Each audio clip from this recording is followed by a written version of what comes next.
The silence of the dim alien infirmary only exacerbated the sick weakness in Kim's stomach. Sitting up, he tried to adopt an air of professional calm as he tugged wide the collar of his gown and peeked down it to inspect the knobby growths he'd already examined some 5 or 6 other times. A shaky little sigh escaped him. A groggy snarl from the other side of the infirmary snagged his attention, and Kim glanced nervously toward the sound. He listened tensely for a moment, then recognized the voice as coming from the swarthy McKee, who had tried so desperately to escape the night before. Swinging his legs over the edge of the bed, Kim tossed a quick glance toward the closed infirmary door before padding barefoot across the cold floor to the only other occupied bed in the room.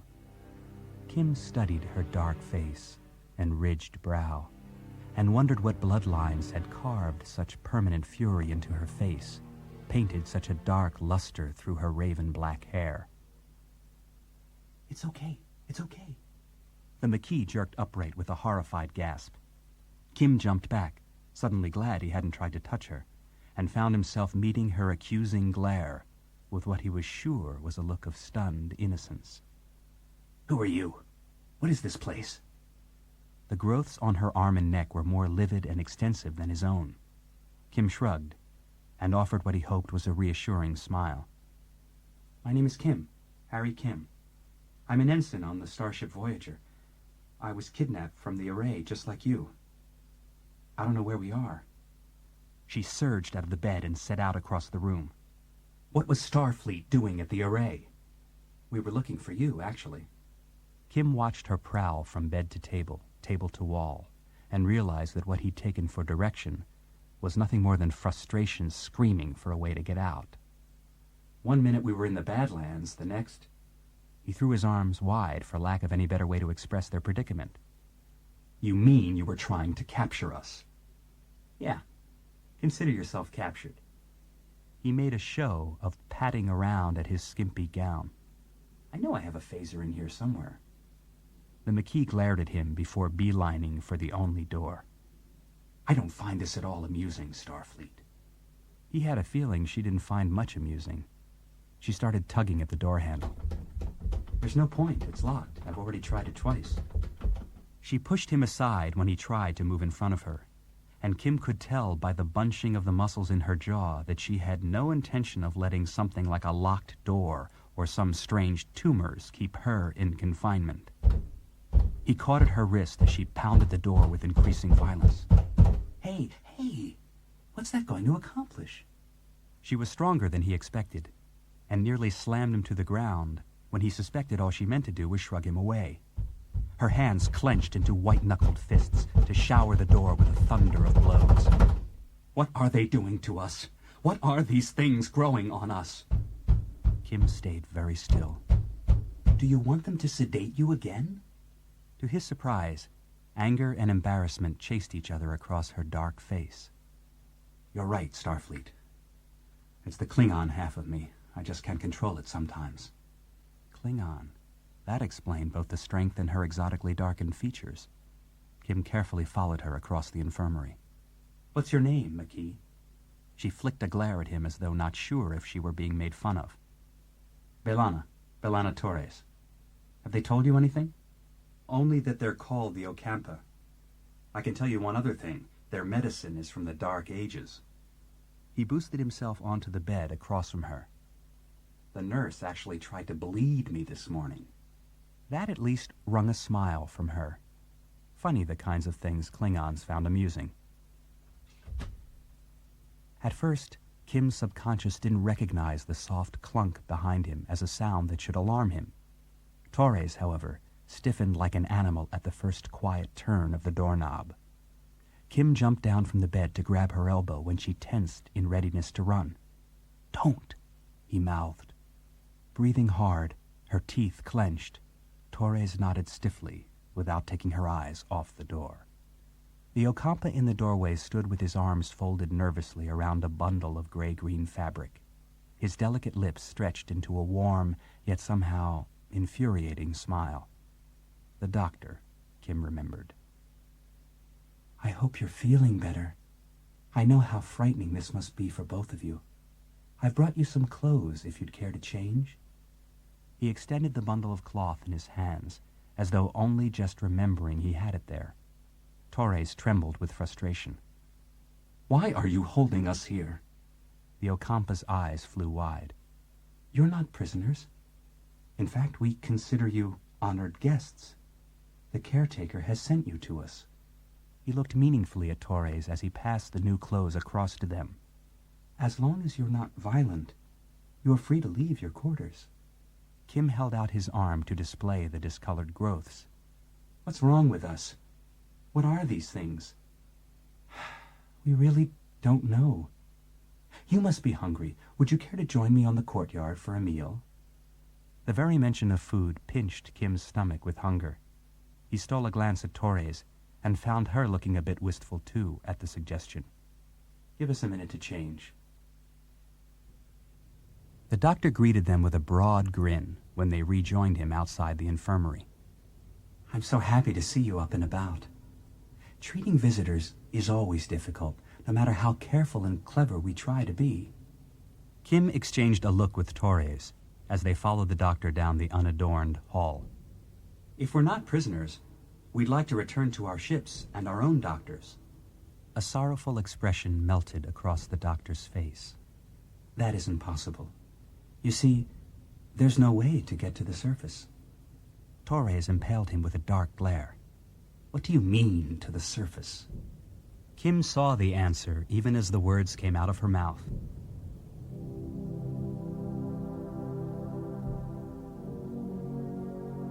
They stepped from dreary tunnel into the light of artificial day. A city stretched farther than Kim could see, arching downward until it finally disappeared. Walkways and ramps and mechanized stairways glittered back and forth between the spare buildings, like webs spun by the drifting anti-grav platforms to hold the weary place together beneath the great weight of stone and earth that formed its sky. People rode the sliding walkways as though not interested in finding their own ways to destinations. Kim wondered if the addition of birds or trees or grass or flowers would help the place look more alive. Probably not. The lack of spirit rested in the quiet conformity with which the Ocampa went about their small, cheerless duties. Kim breathed in amazement. "We're underground." The doctor nodded. "Our society is subterranean. We've lived here for over 500 generations." Torres heard longing in the doctor's tone. "But before that, you lived on the surface?" He nodded. "Until the warming began." "The warming?" "When the surface turned into a desert, and the caretaker came to protect us." Cutting himself off, the doctor stepped down toward one of the many moving walkways. They followed him deeper into the sterile city. "Our ancient journals tell us he opened a deep chasm in the ground and led our ancestors to this place. He has provided for all our needs since then." Which didn't include the infusion of much brightness or color, as near as Kim could tell. Leaning around Torres, he saw a small crowd of Ocampa staring back at him with frank curiosity. They touched each other and glanced among themselves as though exchanging gossip, only silently, so silently. The doctor moved in front of Kim, bobbing with apology, shooing the spectators away. "Please forgive them. They know you've come from the caretaker. None of us has ever seen him." He hesitated as the knot of people gradually cleared, revealing a softly lighted plaza crissed and crossed by a long queue of patiently waiting Ocampa. The doctor raised up on tiptoe to see across the gathering. "Oh, I'm afraid one of the food dispensers has failed again. The service attendant must be busy elsewhere." As they pushed gently through the chain of people, Kim was startled to hear the doctor's voice in his head. "Would you please excuse us?" All around them, people glanced up as the doctor's words touched them, their pale faces turning toward Kim and Torres like flowers toward a distant sun. When Kim and Torres reached the front of the line, the doctor reached around the first Ocampa and lifted 2 trays of moist, textureless food out of a wall unit. It looked distressingly like dog food. Kim wrinkled his nose and passed one tray along to Torres as the doctor darted forward to liberate a third from the open dispenser. The trays, the utensils, even the lumpy mounds of processed protein could have all been holographic clones of each other, for all the difference between them. Torres scowled down at her slop. "Does he provide your meals, too?" The Ocampa doctor smiled while he led them off the plaza toward a sea of tables. "In fact, he does. He designed and built this entire city for us after the warming. The food processors dispense nutritional supplements every 4.1 intervals. It may not offer the exotic tastes some of our young people crave these days, but it meets our needs." Whether that said more about the Ocampa's needs or about their caretaker's sensitivity to them, Kim didn't care to speculate. A monitor as long and tall as Voyager's main view screen hung above the sprawl of tables. Oceans and rivers flowed in idyllic splendor across the screen. Then forests and prairies melted softly over the watery images. All around the eating zone, placid Ocampa studied the ever-changing pictures with hypnotic intensity. Kim nodded at the screen. "Is this how the caretaker communicates with you?" Glancing at the direction of Kim's nod, the doctor shook his head. "He never communicates directly. We try to interpret his wishes as best we can." Kim forced his eyes away from the weirdly captivating images. "I'm curious to know how you've interpreted the caretaker's reason for sending us here." The doctor twirled what looked like a fork in the midst of his food. "We believe he must have separated you from your own species for their protection." Torres slammed her utensils on the table. "Their protection?" The doctor glanced uncertainly between them. "From your illness. Perhaps he is trying to prevent a plague. We weren't sick until we met your caretaker." Kim squeezed her wrist to quiet her and asked the doctor, "Why would he send us to you if he thought this is an infectious disease?" "He must know we're immune. From time to time, he asks us to care for people with this disease. It's the least we can do to repay his..." Torres lunged across the table toward the doctor. "There have been others like us?" The doctor jerked back in his seat, blinking in surprise. "Yes." "Where are they?" He straightened carefully and looked Torres firmly in the eye. "Your condition is very serious. We don't know exactly how to treat it. I'm afraid the others did not recover."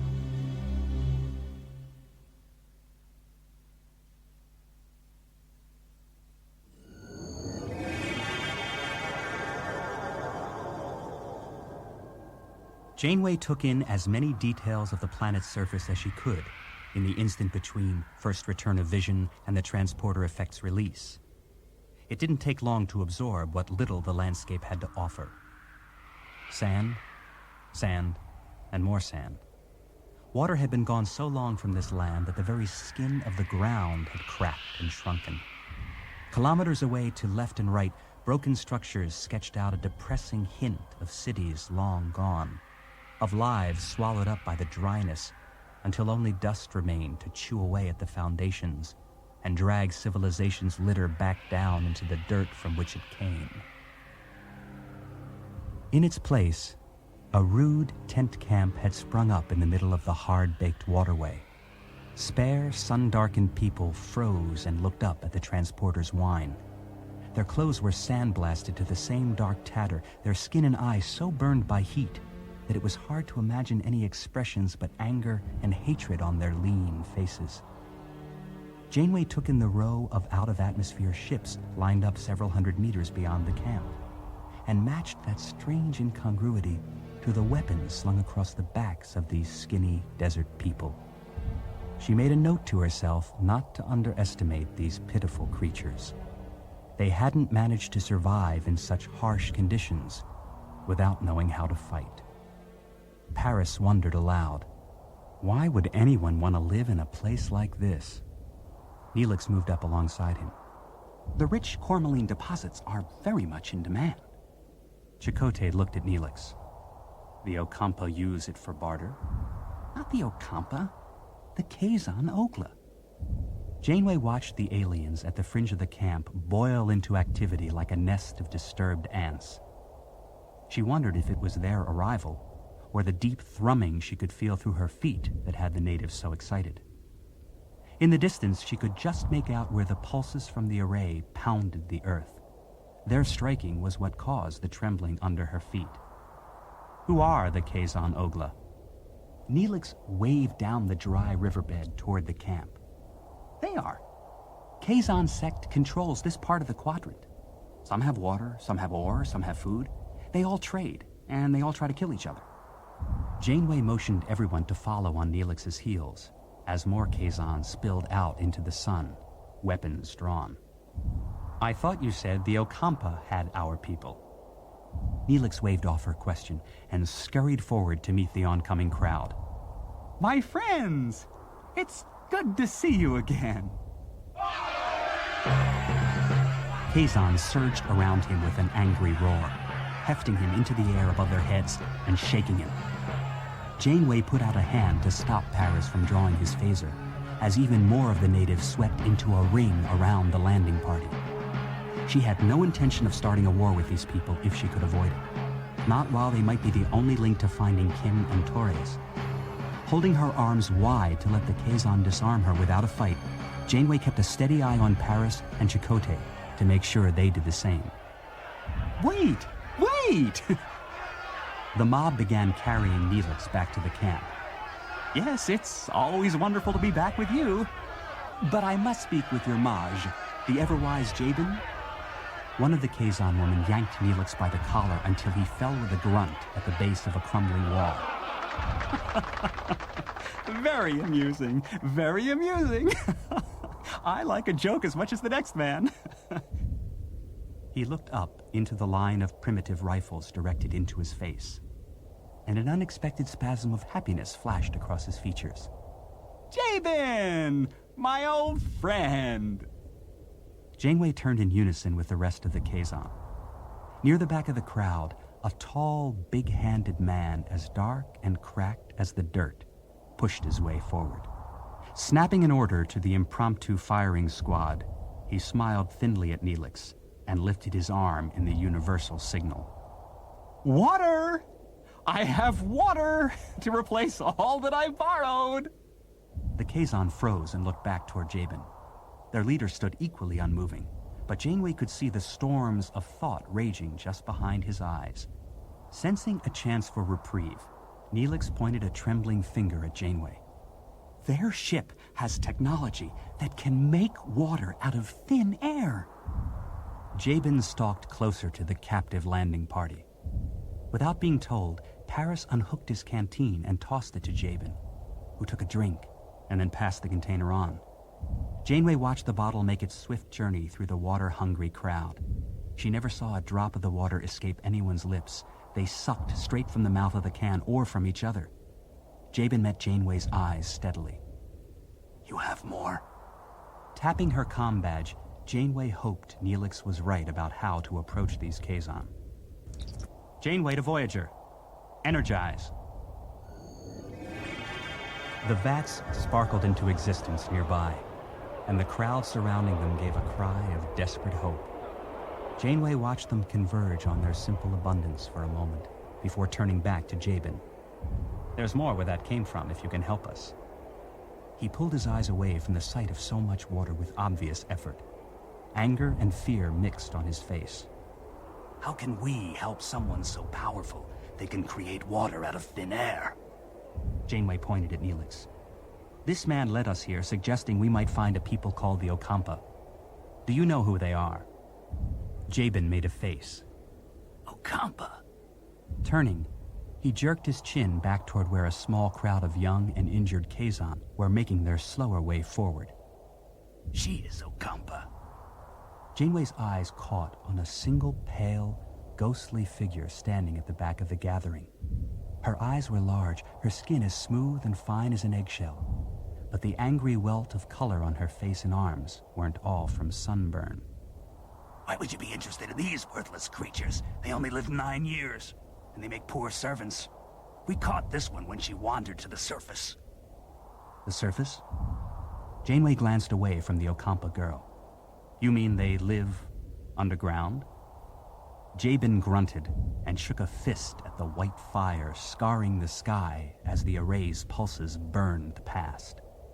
The entity in space that gives them food and power also gave them sole access to the only water in this world.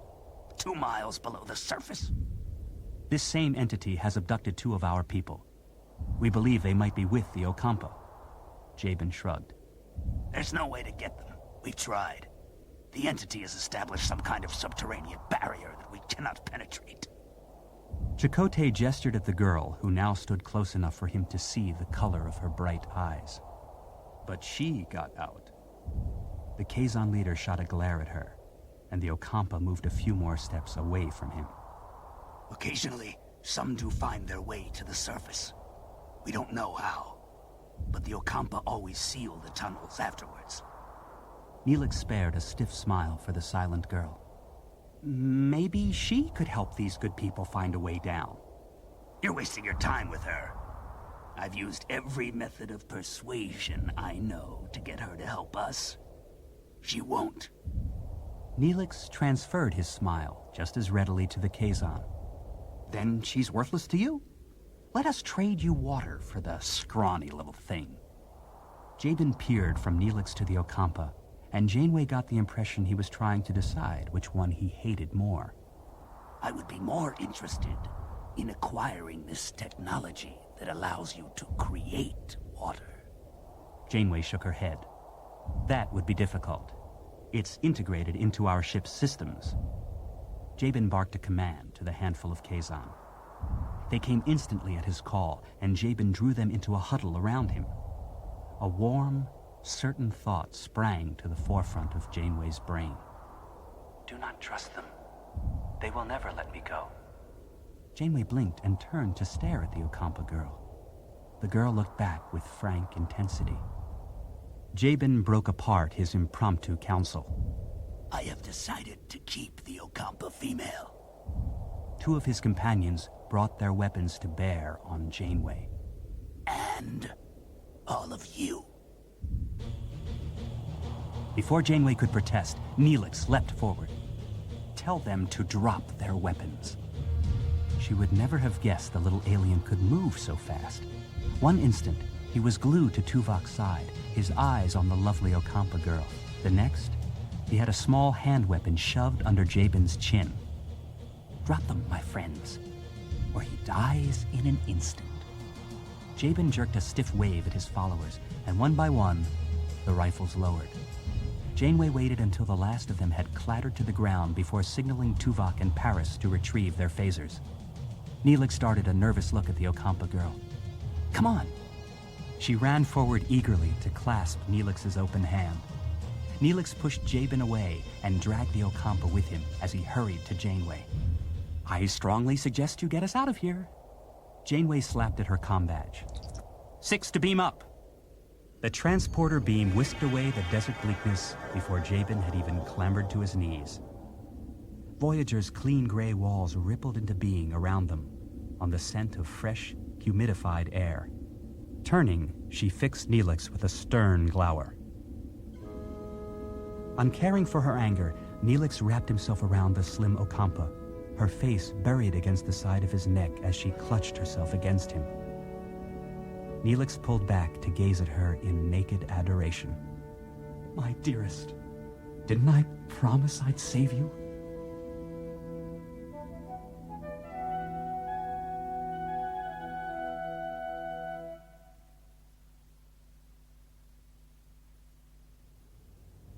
Kim sat with his head in his hand and watched Torres pace from one end of the stark courtyard to the other.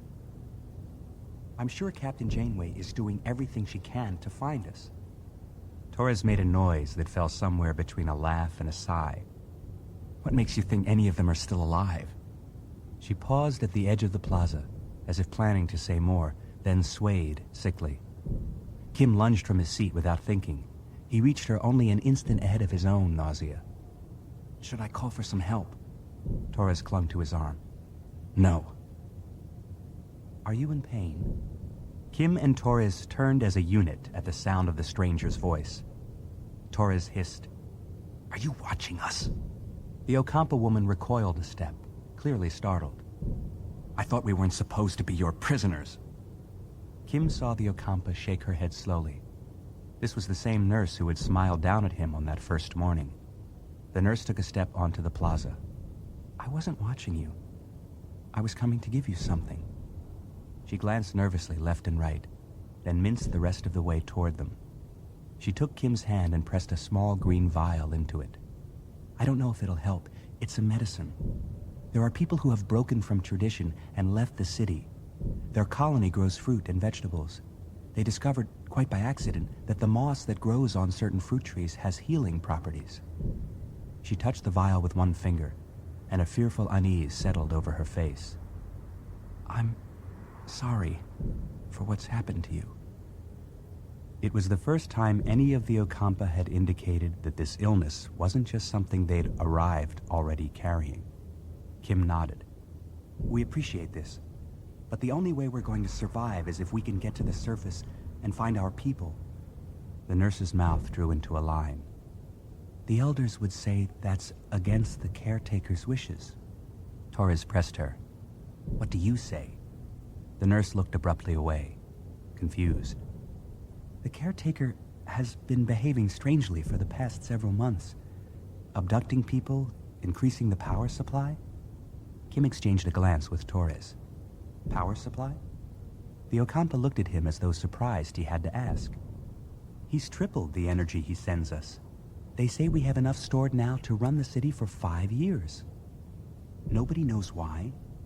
When we ask, we're told to trust the caretaker's decisions." She fell silent suddenly, turning away. "One person I knew did get to the surface. We never saw her again." "How?" The nurse looked up with a certain tense bravery. "The ancient tunnels that brought us here still exist. Over the years, small breaches in the security barrier have appeared, just large enough for someone to get through. But it still requires digging through meters of rock to get out." Torres was undeterred. "Can you get us tools to dig with?" The nurse was already shaking her head. "It would take days, maybe even weeks, to break through. You have to rest, conserve your strength." Kim squeezed the nurse's hand and tried to let her see his pain and urgency. "Please, it's our only chance." The nurse stared down at their entwined hands, then sighed in reluctant agreement. Kim felt dizzy with relief. She would help them.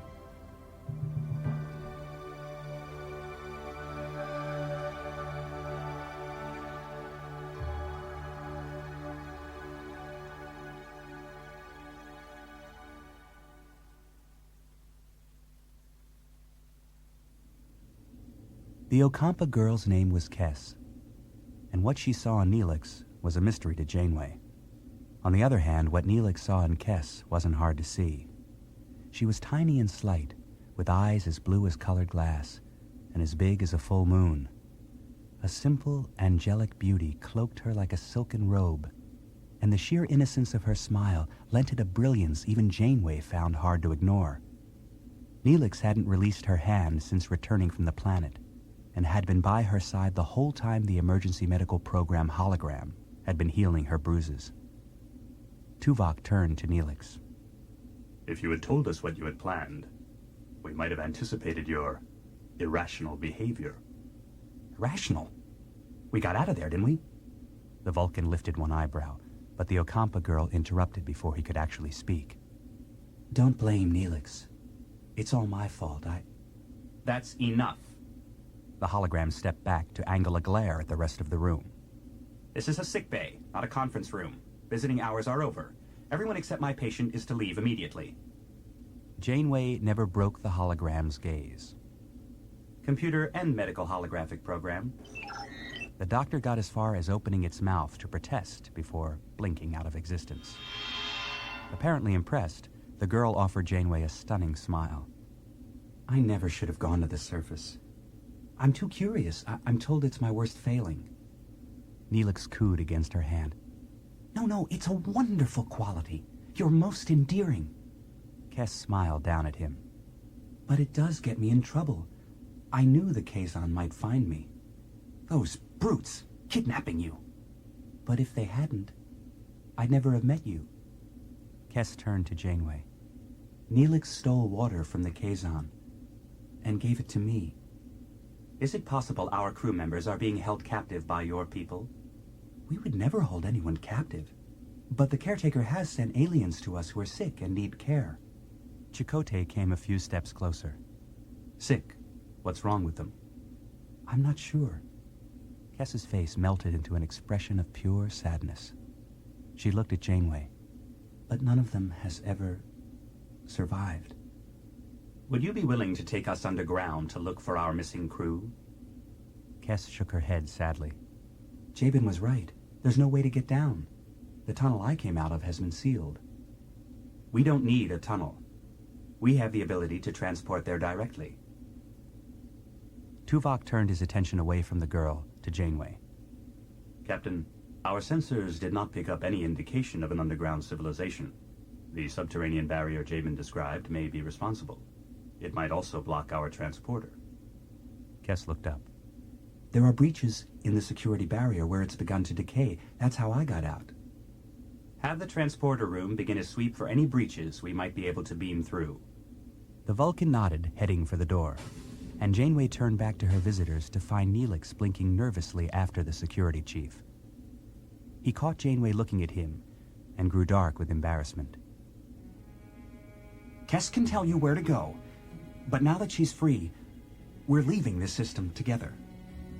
Kes looked down at him, obviously surprised. These people rescued me. Neelix pouted up at her. I rescued you. Kes made a disapproving face. With their help. It would be wrong not to help them now. Janeway couldn't help but wonder what sort of thoughts went through Neelix that made him deflate so at Kes's disagreement, only to swell with love and wonder an instant later when he looked up into the Ocampa's eyes. Isn't she remarkable? Janeway shook her head, struck again by the easy willingness with which men let themselves be enslaved. When Paris answered Neelix dreamily, Yes, she is.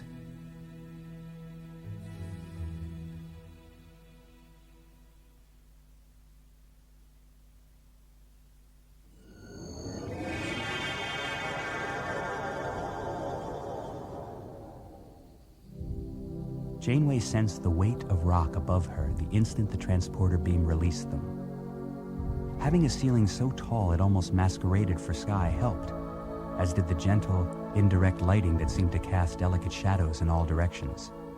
Still, not even the absence of walls in the immediate vicinity, nor the dramatic view of a distant city could completely hide the lack of a true sun, or the lank, clammy stillness of the air. A cave, by any other name. A small group of Ocampa looked up at the transporter's whine. Short rows of anemic plants climbed trellises strung between banks of flowstone, while brilliant white lights had been erected to make up for the reality of a native star. Tuvok moved alongside her, his tricorder aimed upward and singing faintly. Captain, the pulses from the array continue to accelerate. The intervals between them have decreased another 0.8 seconds. Janeway tried to listen for the deep thrum of the energy beam's arrival through the muffling layers of stone, and wasn't sure if what she heard was the array's pounding or her own heartbeat in her ears. One of the farmers recognized the girl still clinging to Neelix's hand, and a burble of excitement swept through the other workers. They descended on the landing party with cries of delight. Kes! Hello, Dagan. Kes smiled when the man who'd called out to her swept her up in his arms. We never thought we'd see you again. How did you get back? Kes flashed a shy smile up at Janeway. These people rescued me from the Kazon. I'm trying to help them find 2 of their crewmen. Does anyone know where the aliens are kept, the ones the Caretaker sends here? Silence smothered the joyfulness of a moment before, as swiftly as a hand over a candle flame. After a moment, Dagan responded. I think they're at the Central Clinic. Janeway touched Kess's shoulder with quiet hope. "Can you take us there?" A new, deeper voice that was somehow both spoken and yet not quite heard seemed to come from nowhere. No, she cannot. Kess had no difficulty turning to find the speaker. Janeway was startled to see two Ocampa males as round and grounded as the others were fairy-like and young. The older of the two pushed through the crowd. Kess explained to the man, "They can't speak telepathically, Toscat. Please talk aloud." Toscat pursed his lips as though displeased with the idea of words passing through them, then nodded stiffly toward Janeway. "I didn't mean to be rude, but you should not be here." "We'll be glad to leave once we find our crewmen." He looked up at her somewhat sharply. "That won't be possible. We cannot interfere with the Caretaker's wishes." Chakotay snorted.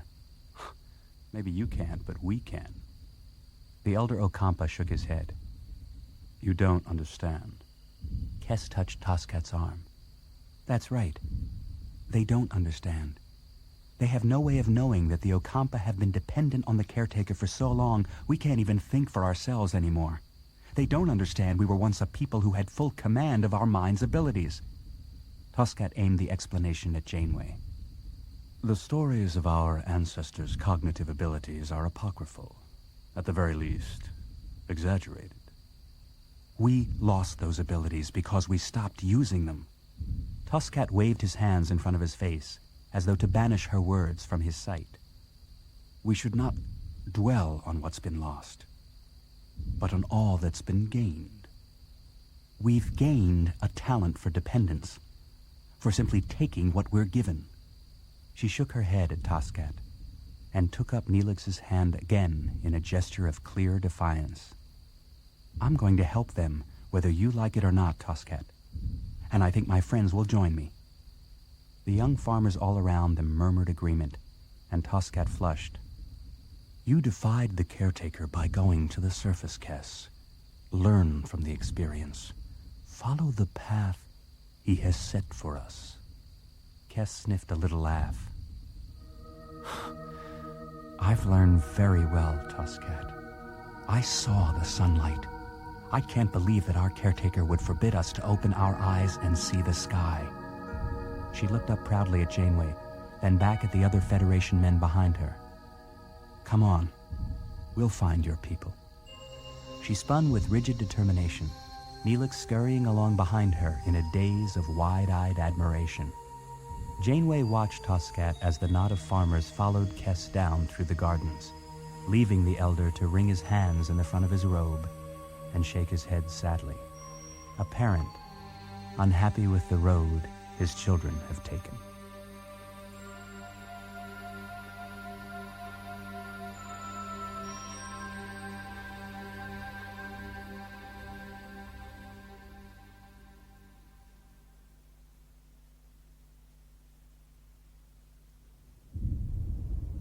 They made good time into the city. Kess and Dagan left the landing party among the artfully placed tables of a courtyard eating area. They had friends in the clinic, and it would be easier to gather information without a lot of strangers around.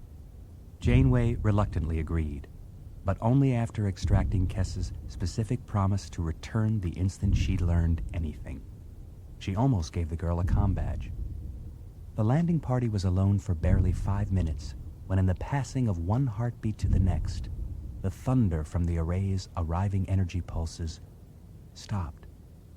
Janeway exchanged a startled look with Tuvok and slapped at her comm badge. "Away team to Voyager. What's going on with the array?" Janeway could feel the uncertainty resonating down the open channel as Rollins reported, "It's no longer sending out pulses, Captain, and it appears to be realigning its position." If it was preparing to leave the solar system, they had better hope it couldn't reach warp speeds, or they would never be able to get home. "Keep me informed. Janeway out." Paris summoned her attention, and Janeway turned to see Kess and Dagan hurrying back toward them. Kess was panting. "They haven't been at the clinic for hours." Dagan indicated the farmers still gathered around them. "We can search the city, ask if anyone's seen them." Janeway nodded her agreement, and the group of Ocampa dissolved in a dozen directions. Janeway turned to Kess. If they were trying to get to the surface, how would they go? Probably the same way I did, up one of the ancient tunnels. Mr. Paris, go with her and start checking them out. He nodded acknowledgement, then hurried off with Kess and Neelix close behind. Janeway started for the distant clinic with Tuvok and Chakotay. We need to talk to every doctor and nurse at this hospital. I want to see what they can tell us about Taurus and Kim. The floor bucked upward with a skull-crashing boom, and screams shrilled like sirens through the subterranean valley. Tuvok pulled out his tricorder as Ocampa all around them scattered like buckshot birds. Rollins' voice came over the comm badge. Voyager to Captain Janeway. Captain, the array is firing some kind of weapon at the surface. It seems to be trying to seal the energy conduits. Chakotay clenched his fists. If the array is the Ocampa's sole source of energy, why would the Caretaker seal the conduits? Tuvok lowered his tricorder thoughtfully. He would seal them if he no longer intended to use them, to protect the Ocampa from their enemies. He faced Janeway squarely. Captain, there is now enough evidence to form a reasonable hypothesis. I believe that the Caretaker is dying. Janeway returned the Vulcan's frown. Explain. First, he increases the energy supply to provide the city with a surplus to last at least 5 years. Then he seals the conduits. The logical conclusion is that he does not intend to continue his role as Caretaker. Chakotay looked at Tuvok. That doesn't necessarily mean he's dying. He may be leaving. Tuvok shook his head. Doubtful. Not after a millennium of providing for these people. I believe he owes something to the Ocampa. I believe the debt that can never be repaid is very likely a debt to them. He gestured toward the few delicate aliens still left in sight.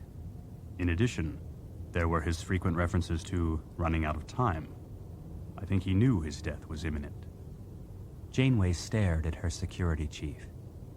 If he dies, how the hell are we supposed to get home? Tuvok looked away without offering an answer.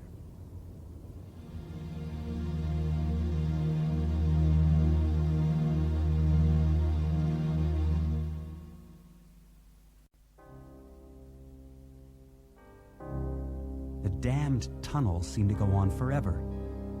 Paris did his best to climb ladders, run passages, and scale newly dislodged debris without ever lifting his eyes from the tricorder in his hand. Even so, his heart leapt with hope when the whole face of the device finally lit up upon passing under the mouth of a cool, damp shaft. They're in this one. Dropping to his knees, Paris pulled himself uncomfortably inside the narrow chamber and called, Harry! No one answered. Kess and Neelix came running to rejoin him as he activated his comm badge. Paris to Janeway. Go ahead. They're in one of the shafts, Captain. I can't see them, but they're up there. We're going after them. Call for transport when you have them, Paris. We'll meet you on the ship. Paris was already clambering on hands and knees up the lightless metal stairs.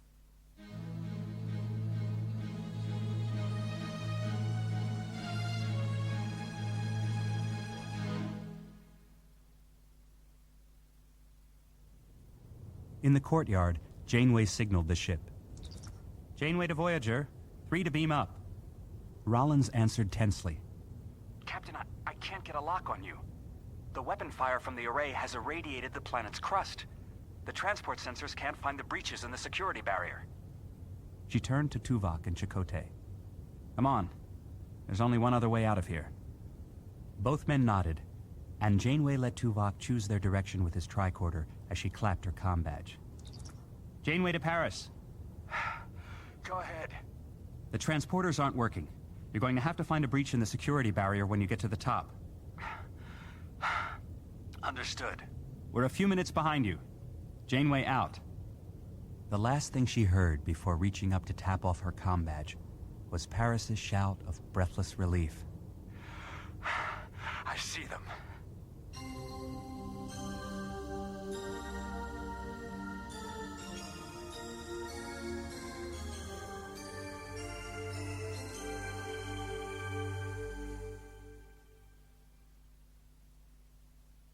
Paris hadn't expected them to look so awful. He touched the young ensign's face and forced a wan smile when Kim's eyes fluttered open. It took you long enough. How could I let down the only friend I've got? Paris flicked a glance at the female on the stairs above Kim. She must be Chakotay's missing Maquis crewman. He clapped his comm badge. Paris to Janeway. We found them, Captain. Good work. Don't wait for us. Get them to safety. It was always easy to obey commands that asked you to do what you already wanted to. Stooping to pick up Kim, Paris nodded at Neelix to help Kim's friend. We gotta get out of here. Kes trotted up the stairs. This way. I know where we can get through the barrier. Hefting Kim more securely across his shoulder, Paris followed her as quickly as he could. The barrier filled the end of the passage, like a spider's web spun from light. He eased Kim to the ground near a spot in the web that had unraveled away from the floor. Kes got down on her knees beside the breach. Whatever you do, don't touch it. We've been told it'll burn your skin off. Neelix stumbled in with the Maquis woman clinging to his arm. You crawled through a hole that small? It was the only way out. And as if to demonstrate, Kes slipped her legs through the darkness and slithered nimbly under. Neelix almost melted with appreciation. Isn't she remarkable? On the other side of the barrier, Kes took Kim's hands to help him through. Guiding the Maquis woman through behind Kim, Paris stepped aside to motion Neelix forward. Neelix scrambled under the damaged barrier without having to be encouraged. Once Neelix was through, Paris went to his knees and slid his phaser under the breach. He motioned to the bare rock wall still standing between them and freedom. I've got it set. Just point and fire.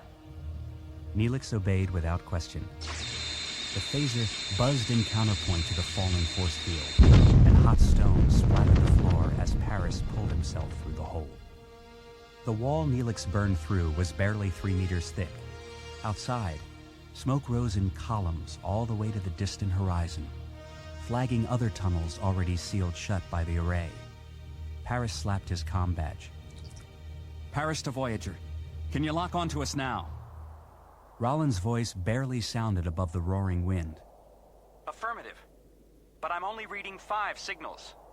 The others are... A burning flash of light tore past directly overhead, sundering his last words as it struck the ground somewhere below the horizon. The ground lurched like a mad animal beneath them, and Paris heard the terrifying crack of rock not far away. Shoving Kim into the dirt, Paris threw himself across the younger man and waited, with his face buried against Kim's back until the rumble of falling stone died away.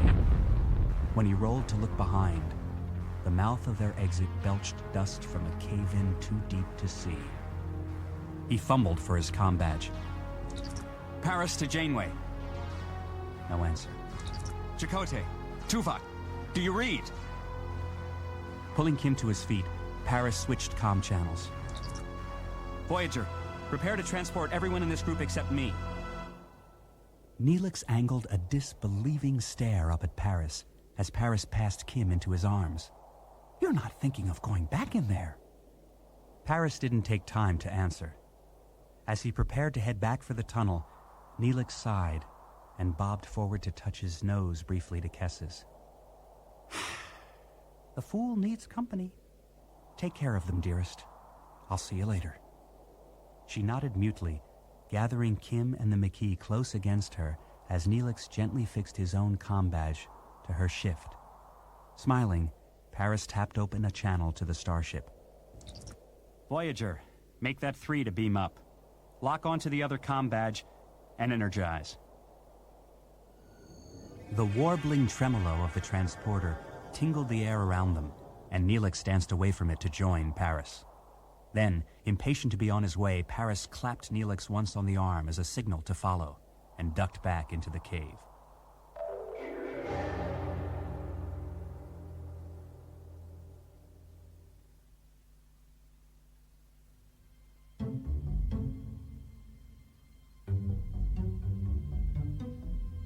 Paris heard the sounds of movement just before rounding the corner to find Janeway and the others. Tuvok was unconscious, green blood flowing from a gash in his head, and Chakotay was missing. Dragging the Vulcan toward the surface, Janeway pointed behind her and gasped, "Chakotay's back there. His leg's broken." While Neelix stayed with the captain, Paris dashed into the darkness in search of the Maquis. He saw that the stairs were collapsed and sagging, even before a new tremor crashed through the tunnel like a tsunami. Paris grabbed blindly at the stair railing. The ancient metal crumbled like sandstone at his touch. He tightened his grip on the rail, sliding onto his bottom in search of traction on the damp cave floor, and just as abruptly, the shaking stopped. Climbing to his knees on the lip of the overhang, Paris looked downward toward where he knew the stairs ought to be, assuming the stairs were still there at all. The steps had sagged a good 2 feet. Most of the railing was torn out of the wall, leaving only the weakest of supports still holding the stairs from falling. His face creased with pain. Chakotay scowled up at Paris from several steps down. Get out of here, Paris, before the whole thing comes down. It was only a 2-foot step, not even a hop, onto the swaying length of stair. I intend to, as soon as I get you up. Chakotay stiffened at Paris's first step. They'll collapse. We'll both die. Every inch of Paris's insides quivered as he shifted his weight forward. On the other hand, if I save your butt, your life will belong to me. Isn't that some Indian custom? The pain in his expression only made Chakotay's glower more fierce. Wrong tribe. Paris placed his second foot on the stair. I don't believe you. I think you'd rather die than let me be the one to rescue you. Just then the stairs dropped to the bottom of the shaft. Fine. Be a fool. If I have to die, at least I'll have the pleasure of watching you go with me. Paris planted his feet as firmly as he could on the rocking structure and hauled Chakotay onto his shoulders. Isn't there some Indian trick where you can turn yourself into a bird and fly us out of here? You're too heavy. Paris tried not to pay attention to the long, empty depth stretching into infinity just a misstep to his right.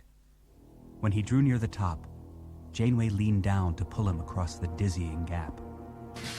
He heard the staircase crash into wreckage behind him, but was too frightened to look back. Janeway kept her hand locked on his elbow all the way up to the surface. Paris almost thought it was possessive relief he read in her determined features. But maybe that was just his imagination.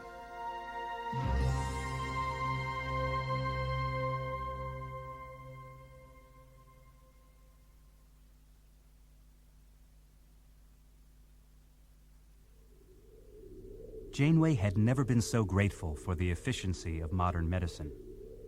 Kim and Torres were quickly healed, and even Chakotay's leg and Tuvok's head injury were nothing more than memories by the time Rollins called down to sickbay to tell Janeway that 2 Kazon ships were making a run for the array. Sending Neelix and Kes to their quarters, where she hoped they'd be safe for a time, Janeway let Chakotay and Torres return to their ship as she took the rest of her crew with her to the bridge. She wasted no time when the turbolift released them into the bridge's busy clamor. Bring the weapon systems online. Red alert. Chakotay and the Maquis were ahead of them, already trying to get in front of the lead Kazon ship as the array loomed large and dark ahead of them. The Caretaker still spat fat gobs of white light toward the planet's surface.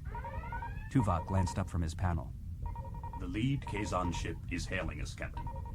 On screen. Jabin's cracked, dust-stained face rippled into being on the view screen. Have you come to investigate the entity's strange behavior too, Captain? All we care about is getting home, Jabin. We're about to transport over to the array to see if we can arrange it. The Kazon leader cracked a harsh laugh. I'm afraid I can't permit you to do that. We have no dispute with you. We have a dispute with anyone who would challenge us. This is ridiculous. We have no intention of challenging you. but Jabin already signaled angrily to someone off-screen. And I have no intention of letting anyone with your technological knowledge board the array. Jabin, we can discuss this like two civilized... He cut off communications with a snarl, and Janeway saw the flash of the Kazon ship's weapons fire just before the energy packets detonated against their screens. Fire phasers, evasive pattern Delta 4.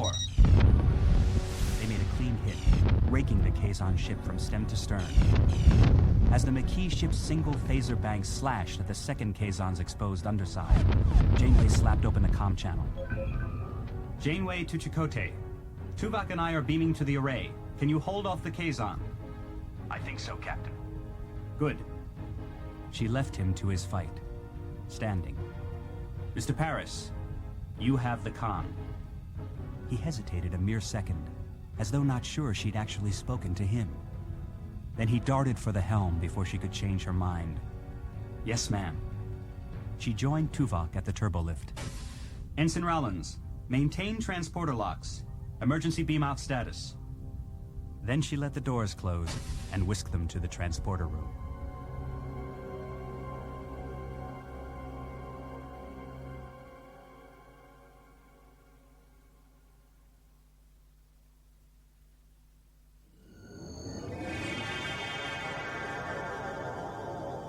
The holographic barn on the array seemed darker somehow. From somewhere nearby in the darkness, a lonely banjo played. Tuvok's tricorder sang counterpoint to the disintegrating melody. He gestured farther back into the barn without looking up from his sensors. The data processing system is behind this wall, Captain. You know what to do. As Tuvok moved away, Janeway stepped gingerly into the deeper darkness. She didn't see the old man so much as sense him, huddled in a corner. The banjo on his lap drifted mistily between his hands, as uncertain and ephemeral as its music. He looked up at Janeway with a melancholy smile. You're nothing if not persistent. She paused to kneel a half-meter from him. We need you to send us back where we came from. That isn't possible. The hologram faded back into the shadows, then swelled toward solidity again, this time without the banjo. I have barely enough strength to complete my work. You're sealing the conduits before you die. If I don't, the Kazon will steal the water. But in a few years, when the Ocampa's energy runs out, it won't matter. They'll be forced to come to the surface, and they won't be able to survive. Without me, they're helpless. I failed them. He turned to her with eyes impossibly dark. You once spoke to me of your responsibility for your crew. The Ocampa were my responsibility. Something you did turned their planet into a desert, didn't it? Janeway thought she saw a very human surprise flutter across the hologram's features. We know there was an environmental disaster about the time you arrived. That was the debt that could never be repaid, wasn't it? We're explorers from another galaxy. We had no idea our technology would be so destructive to their atmosphere. 2 of us were chosen to stay behind, to care for them. There's another like you here? The entity shook its head. Not anymore. She went off to look for more interesting places. She never understood why the Ocampa needed so much care. Didn't realize how vulnerable they were. Why were you bringing ships here, infecting people with a fatal illness? Its face folded into an expression of dismay and distress. I never meant any harm. They didn't die from illness. They died because they were incompatible. Incompatible? Don't you understand? I have been searching the galaxy for a compatible biomolecular pattern. In some individuals, I found cellular structures that were similar, but... Janeway could only stare. You've been trying to procreate?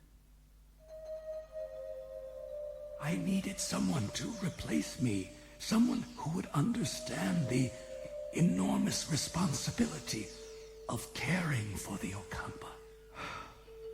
Only my offspring could do that.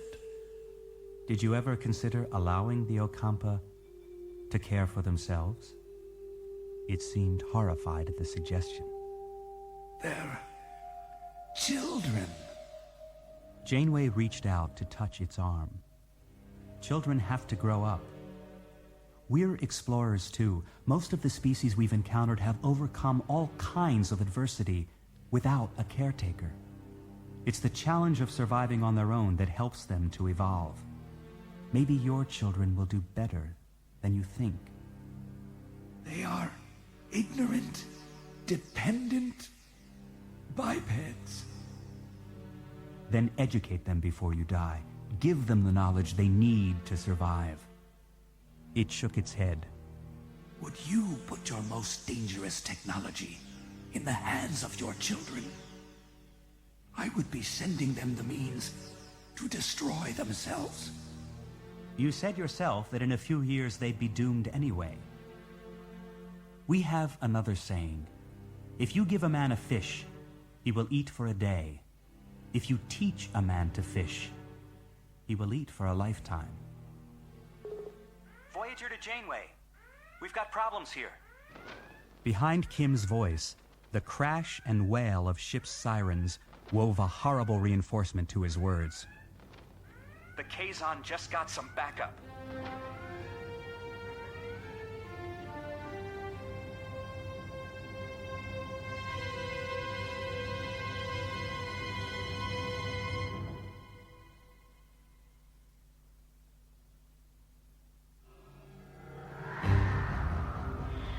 Sensors put the newly arrived Kazon cruiser at a good 80 times the size and mass of the little fighters they'd already been fighting. Power and engine output flashed right off the screens, and Chakotay didn't see any reason to waste the time recalibrating sensors just so he could get an exact reading. On screen, the monster ship had already carved halfway through Voyager's forward hull and was dogging it like a terrier on a bone. Chakotay commented needlessly to Torres. They're in trouble. I'm setting a collision course, but the guidance system is disabled. I'll have to pilot the ship manually. Get the crew ready to beam to Voyager. As Torres ran off to prepare the crew to evacuate, Chakotay opened a subspace channel. Paris, my crew's coming over. Tell one of your crackerjack Starfleet transporter chiefs to keep a lock on me. I'm gonna try to take some heat off your tail. Acknowledged. But don't even think for a second this gets us even. Your life is still mine, Puka. Paris, out. Chakotay gritted his teeth as the huge alien cruiser began its lumbering turn to face him. As his ship tore past Voyager and homed in on the Kazon monster, Chakotay saw the Kazon loose a ball of burning plasma that slammed into him like a fist. Paris's voice came back at him through the wailing of alarms. I'm getting you out of there, Chakotay. The next blast from the Kazon exploded a panel at the back of the bridge. Not yet. You're breaking up. Stand by to transport. If Voyager transported now, the Kazon would dust this little ship like so much space debris, and all they'd have for Chakotay's efforts was one less target to draw the enemy's fire. Wait! Pumping the last of his ship's power into a leap he knew would probably rip its loyal engines apart, Chakotay spiraled toward the cruiser and waited until nothing but starship filled his view screen. Now! The brilliance of destruction overwhelmed him. Then spangles of light closed around him and lifted him away to nothing.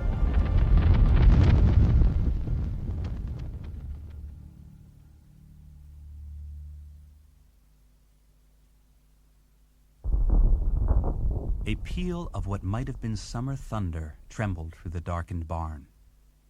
The holographic projection lifted its eyes to a point beyond Janeway's shoulder. Twisting around, she saw Tuvok approaching through the darkness. I can access the system to send us back to Federation space, but it will take several hours to activate. Janeway turned back to the entity. Unless you help us. The hologram looked away. I wish I could, but I have very little time left. Lips moving, it stared blindly outward for several seconds before its voice abruptly returned. I am taking your advice. I've begun to transmit the contents of my databanks to the Ocampa. I have also initiated a self-destruct program. Janeway's heart leapt into her throat. If you destroy the array, we'll have no way to get home. The Ocampa's enemies cannot be allowed to control this installation. In minutes, it will be destroyed. You have to go. Now. She thought at first that the entity had physically banished them, thrown them somewhere far from the array with the same powerful abruptness with which it had seized their ships and stolen their bodies. Then the darkness of the barn leapt back into existence, flickered away, and dashed back again. Cloudy, smoke-filled light suddenly became the final reality, and she recognized the huge open room now around them as the same chamber Kim and Paris had discovered on their first visit to the array. Whatever had happened, it had eradicated whatever maintained the holographic projection system. She signaled the ship. Voyager, report. Paris's voice crackled across the open channel. A Kazon ship has just collided with the array, Captain. Are you all right? Affirmative. Stand by. Where the entity's holographic projection had huddled only moments before, a huge, vaporous creature now heaved and groaned. The termination program has been damaged. The Kazon must not gain control of this installation. Then the creature folded down with a heavy sigh, until the last glimmer of its physical form misted completely away. At Janeway's feet, a misshapen lump of what looked like some alien ore twinkled weakly before slipping into total darkness. Tuvok moved up alongside her. Shall I activate the program to get us back? And what happens to the Ocampa after we're gone? Captain, any action we take to protect the Ocampa would affect the balance of power in this system. The Prime Directive would seem to apply. Would it? If he were human, Janeway would have suspected him of invoking the Prime Directive in an effort to manipulate her. We never asked to be involved, Tuvok, but we are. She smiled sadly in unspoken apology. I'm afraid your family will have to wait a little longer for you. Tuvok nodded, and Janeway tapped her comm badge. Away team to Voyager. 2 to transport.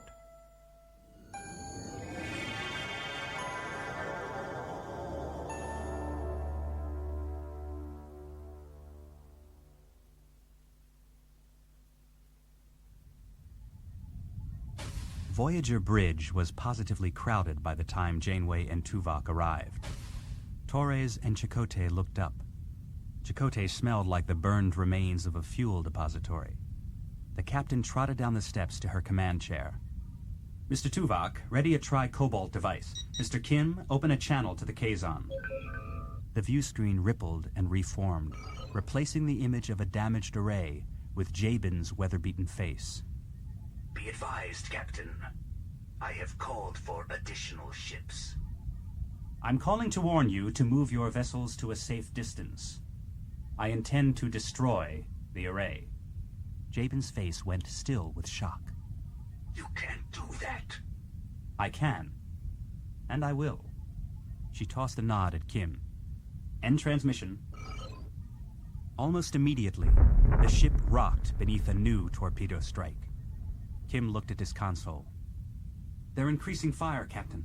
Shields are holding. Move us to 400 kilometers from the array, Mr. Paris.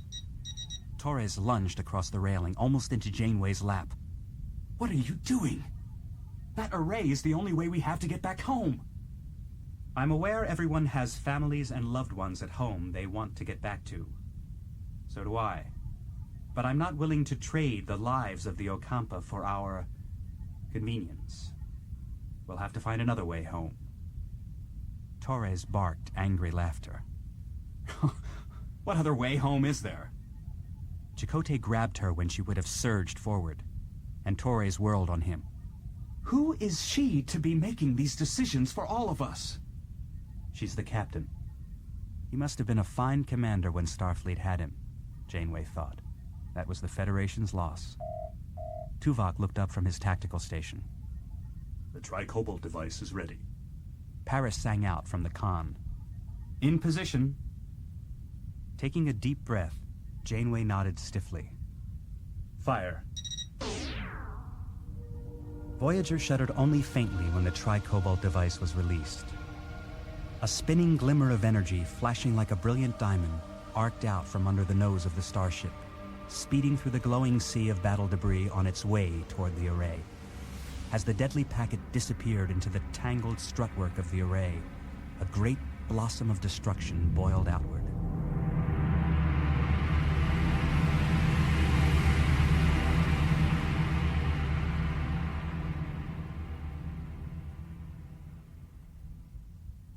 It was over. No one spoke for a very long time. Then Kim broke the silence. The lead Kazon ship is hailing us. On screen. The hatred blazing in the Kazon leader's eyes nearly drilled a hole through the starship's heart. You have made an enemy today. Then he cut the channel without giving Janeway a chance to reply. Not that she had anything to say. Tuvok glanced up from his console. They are withdrawing, Captain. On the view screen, an ever-expanding plasma cloud that used to be the array swelled outward until it filled the night, obscuring, at least for the moment, all thought of life beyond itself, all hope of anything but the salvation it no longer offered.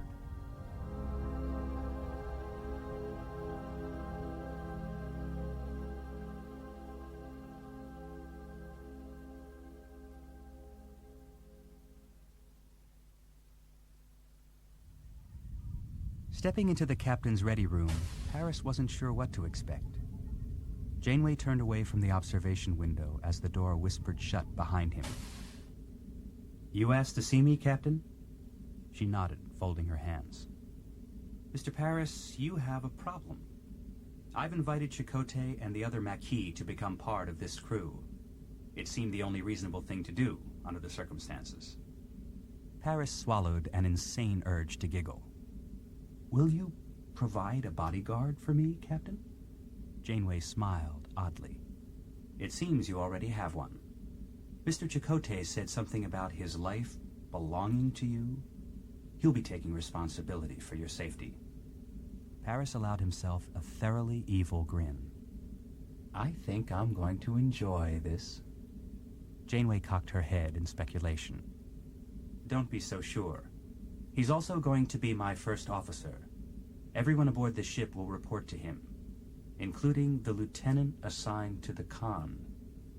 At first he was going to ask what the hell this had to do with him.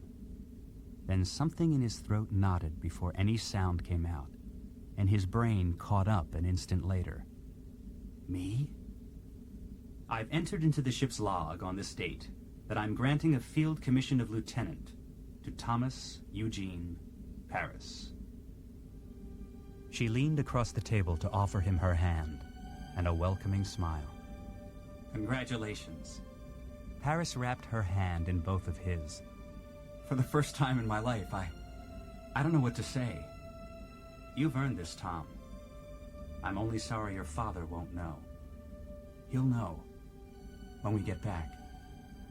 Because if he could be standing here with a renewed commission, he had to believe that anything was possible.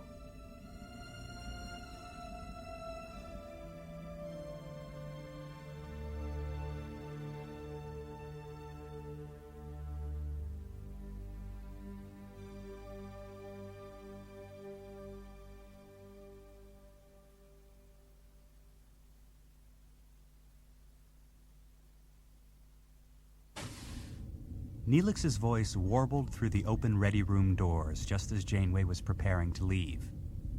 Ah, Captain! We were just coming to see you. Janeway greeted Neelix and Kess with a smile. We've supplied your ship with water, Neelix. It's ready to go. Neelix bobbed his head nervously. Well, you see, that's what we wanted to discuss. We'd like to go with you. Janeway blinked at him. I'm sorry, this isn't a passenger ship. Kess jumped in. Of course not. We won't be passengers. Neelix finished for her. We'll be valuable colleagues. Whatever you need is what I have to offer. You need a guide? I'm your guide. You need supplies? I know where to procure them. I have friends among races you don't even know exist. You need a cook? You haven't lived until you've tasted my Anglo-Basque. It will be my job to anticipate your needs before you know you have them.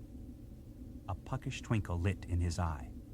And I anticipate your first need will be me. Neelix pulled Kess into a possessive embrace. And where I go, she goes. In my own way, I'm an explorer, Captain. On my world, exploration meant defying the Caretaker just to walk on the surface.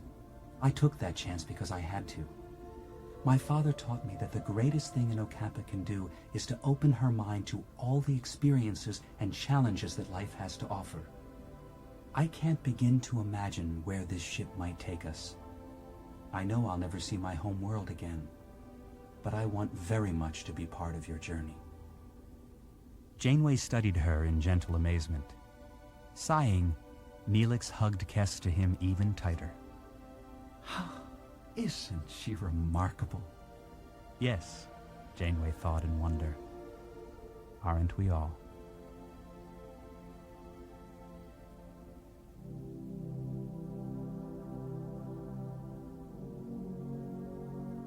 The bridge was still crowded, but most of the debris had been removed since the Kazon battle. On the view screen, Kess's homeworld drifted lazily, an unchanging marble of dusty amber. Chakotay waited at the first officer station, wearing his new Starfleet uniform as though he'd never taken it off. At engineering, Torres looked only a little uncomfortable in her corresponding gold and black. Stepping down to her command chair, Janeway tried to touch each expectant look with a reassuring nod. We're alone in an uncharted part of the galaxy. We've already made some friends here, and some enemies. We have no idea of the dangers we're going to face, but one thing is clear. Both crews are going to have to work together if we are to survive. That's why Commander Chakotay and I have agreed that this should be one crew, a Starfleet crew.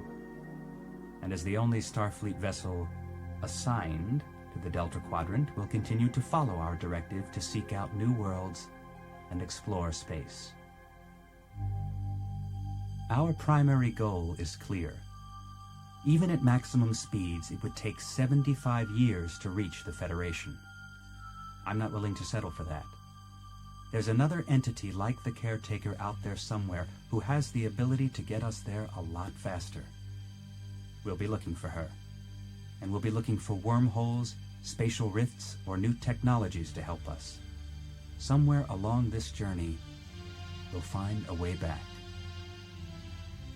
Turning, she rested her hands on the back of Paris's chair and looked beyond his head at the eternal possibilities waiting for them behind every planet, every star. Mr. Paris, set a course for home.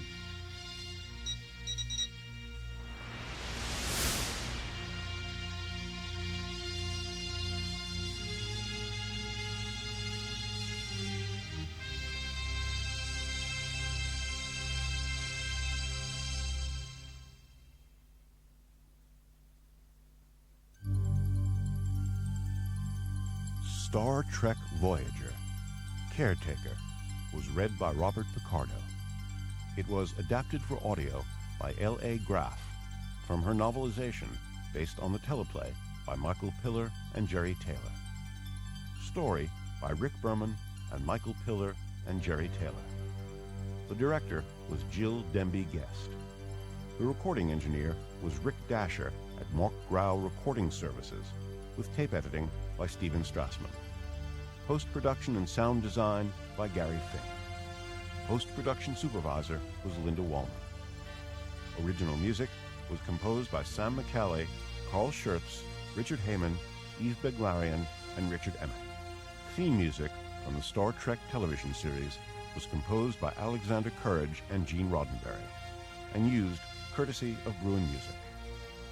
The associate producer was Florence Barreau Adams. Star Trek Voyager, Caretaker, was produced by Elisa Shokal.